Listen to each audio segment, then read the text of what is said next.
You know you're fortunate when you've traveled all over the world and there's still nowhere that inspires you as much as where you live. This is the Long Beach Island region of the famous New Jersey Shore. Only we don't call it the shore. We call it the beach. We call it home. From the legendary Pine Barrens to blue offshore waters, local flavors to the Barnegat Bay, from our homes to our beaches, we explore our rich history as well as who's shaping our future. These are the stories of beach culture redefined. So we're taking you just beneath the surface. This is the Long Beach Island region as you've never seen it.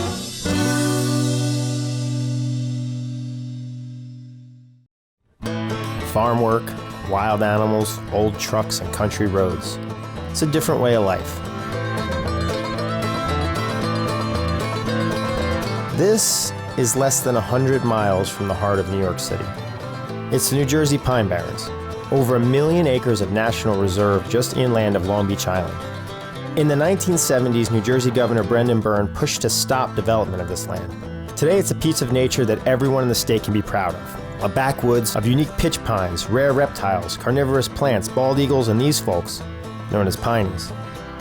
Let me tell you something. If you want to know about these forests and streams, harvesting cranberries or shellfish from the old ghost towns to the bay, ask a Piney. That's what makes you a true Piney, when you can eat a raw cranberry. The pines were originally mined for bog iron, but as the industry died out, the land remained relatively untouched. Families have lived here somewhat isolated for generations, mostly because they choose to. Even on LBI, we get our tap water from the Kirkwood-Cohansey aquifers in the Pines, some of the purest drinking water in the country. We still have no idea why vacationers bring cases of bottled water from the city. The Pines are something of an escape, a place to duck away from the madness of the coast in the summer. Agriculture is still a big part of life in the Pine Barrens, which is odd considering the sandy, acidic soil actually kind of sucks for farming. But blueberries, and especially cranberries, tend to do very well here. People around the world drink juice with cranberries from right here. Farmers like Sam Moore at Moore's Meadows use the wet harvest method. It's not an easy life. I'm 6th generation. This land was purchased in 1829. The ancestors used to just throw some dams up, to divert water and that kind of stuff, and they picked them by hand out of the wild. We've been here all our lives, and every summer was picking blueberries here on the farm. It was my grandfather's. In 1954, this farm was ravished by a huge wildfire, and they wound up kind of just letting them go and put more of their emphasis onto the blueberries. She walked around with cherry earrings in her ears. Then as history repeats itself, my father started to redo some of the cranberry bogs, the 1,000 acres we have here today. She bought a cherry dress just to match, late June of last year. Believe it or not, New Jersey is the most densely populated state in the country, but we're still 52% forest and open space. And the Pine Barrens is that 1 million acres core area. Being farmers and owning what land we own, of course, we always have a lot of wildlife, deer, ducks, pickerel. We fish catfish a little through the summertime. There's a lot of endangered species on our farmlands that we keep close protection of. We like November, we're deer hunters. We just hunt the land we own. We don't bother going anywhere else. You could leave here in a half hour, you're on Holgate, surf fishing.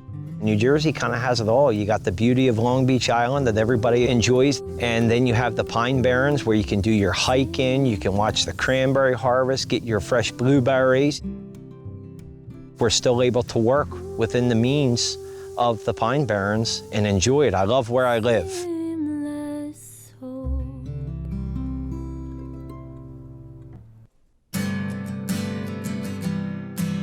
We're our Ocean Spray growers, which is a cooperative owned by the growers. The fruit that you see out here now turns into the products that you get with the Ocean Spray logo on it across the country and world.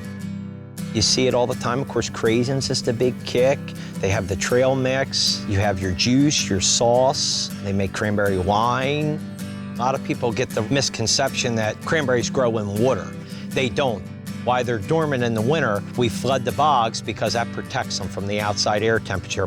When April comes, we start letting the water off the bogs. They start to dry out and the growing season begins. As time goes on, they start to mature. We'll start to flood the bog as we're ready to pick it. The cranberries you see are very buoyant. They're held by a thread-like stem. We have a cranberry harvesting machine called a water reel harvester. It goes out and it actually bumps the berries off. Then we have the corralling boards. We still use the old cedar board, the old original.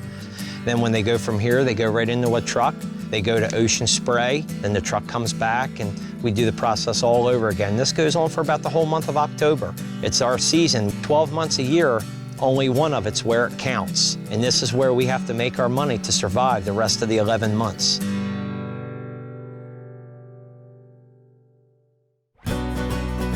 It's called A Labor of Love. There was a good man by the name of Ed Lippman that wrote a book on the labor of love, and that dealt all with the cranberries because there's so much devotion, there's so much stress. This is the happy times of the year. The wives see the other side of us at times when stress gets on, and you know, that's no ashamed in saying that. I'm very proud of it. I'd like to pass it on from my grandfather, my father, to my son, and I hope there's enough money in it that my grandkids is able to do it. I watched this farm evolve into what it is today, incredible. And I used to every day as a young man be right out here with my father doing it, running pieces of equipment, driving around, learning how to work the land and take care of it and manage it properly and be a good steward of the land. I learned all that from my father. I owe that to. He's the one that made me the person I am today.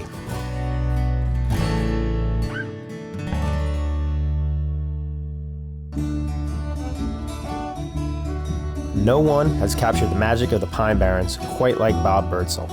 He's put in countless hours shooting not only the rare species that are unique to the area, but the people, the very folks who are living in another era.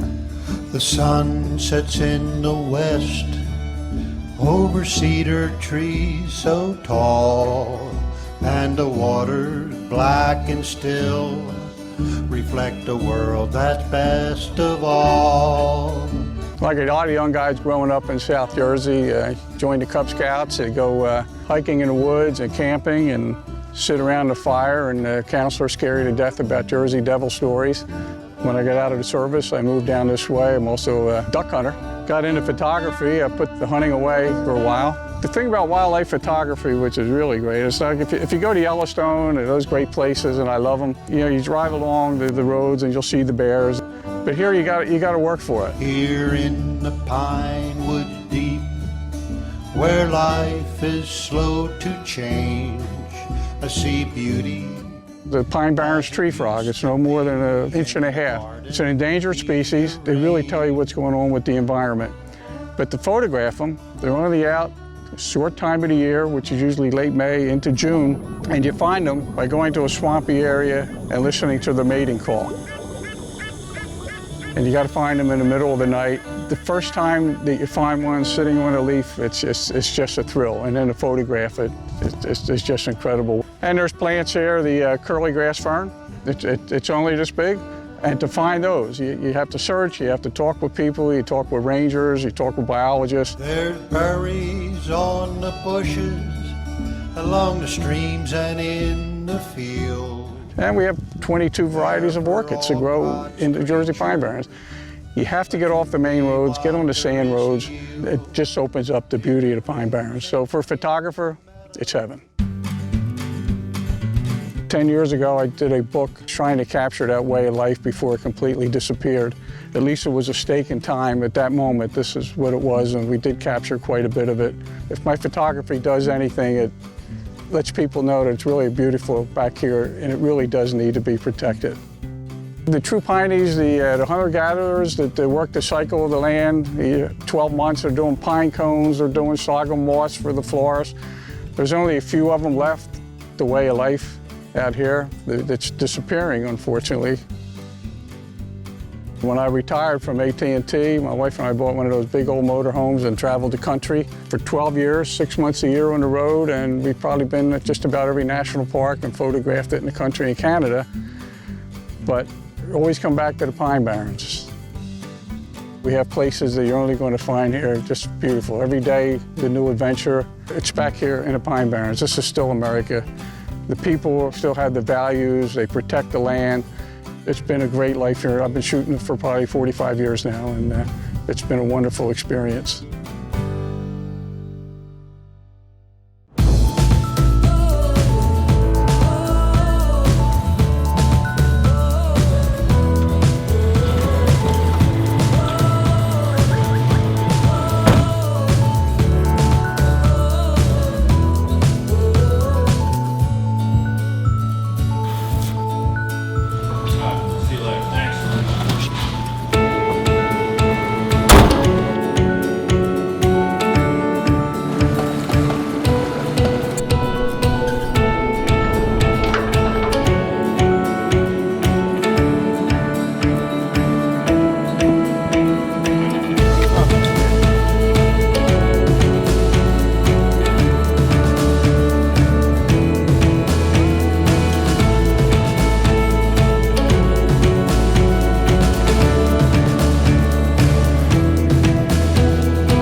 Being on the water isn't just playtime around Long Beach Island. It's more like a way of life. We have 18 miles of ocean beaches to the east with acres of Barnegat Bay between LBI and the mainland. That's a lot of water to enjoy. Our boating traditions stretch back centuries, but there's something to be said for getting around on your own, from the dugout canoes and rowboats to rescue boards and modern kayaks. Prone paddling has always been a key life-saving skill and training regimen. About 10 years ago, the first stand-up paddleboards started showing up. Stand-up originated in Hawaii, where the Waikiki Beach Boys would use them to keep an eye on tourists learning to surf. It developed into a pastime more recently in Hawaii and spread from there, exploding on LBI the same way it did around the world. It's become a good business for retailers and outfitters. Now there's stand-up paddle fishing, eco tours, cruises, races, and even yoga. Ken Gallant grew up surfing and then racing canoes. He wasn't the first to carry paddleboards on LBI, but in 2010, he and his wife Cheryl were the first to build an entire local business around it. You know, smell that air. Is that not as fresh as it gets? I feel good breathing it. Every day from the middle of June through September, he and his instructors get dozens of people on the water. My parents moved here when I was born. I actually started surfing late. I didn't start till I was 12. But that was 50 years ago, so a lot of people in it, a lot of interest, and it's what got me going into this industry. I decided to feature stand-up paddleboarding. When on the East Coast, it was still somewhat in its infancy.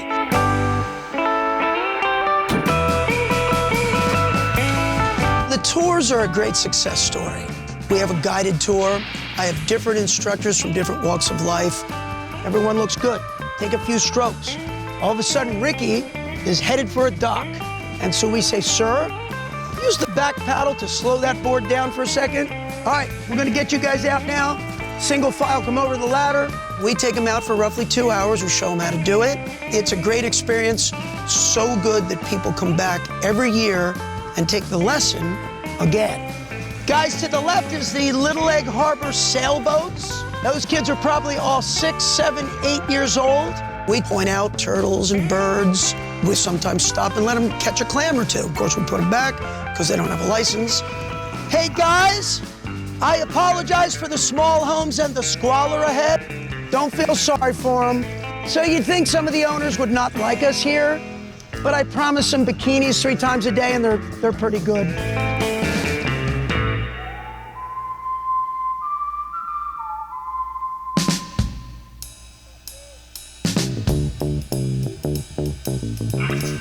Many times people, when they first start, one of the first comments they make are, my legs are shaking, because you're nervous. As instructors, we call it the Jimmy leg. The funniest wipeouts are the real slow ones. 5 minutes from now, you get it mastered, and your legs stop. In the busy season, we will have 40 people a day, possibly, between our surf school, our stand-up paddleboard tours. Then the whole new thing is the racing aspect. The races we have here every year get bigger and more popular. Every shop on the island does some sort of race. We have 2 or 3. Island Surf and Sail has many. Farias and Surf Unlimited are behind all of it. There's a division for everybody, and people usually find that they do better than they thought. So then they get into it. Then they'll come to the next race more prepared, more physically fit, and some of our races will draw over 100 people. When paddling in the ocean, the dolphins seem to like us more so than a boat. And they'll swim with us sometimes for 20 minutes. And I've seen, like a TV screen coming into view, 150 rays coming up towards you and then back down.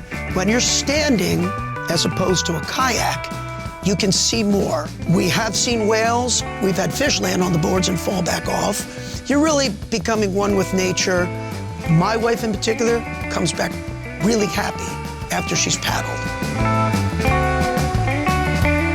People are hands-on these days. They want to enjoy the ocean. They don't mind the instruction and the tutelage, and they come back the next time with their kids. And it really is fantastic.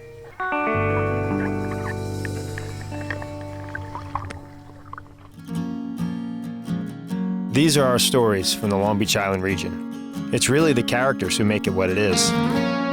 Stick with us, and we'll keep scratching just beneath the surface.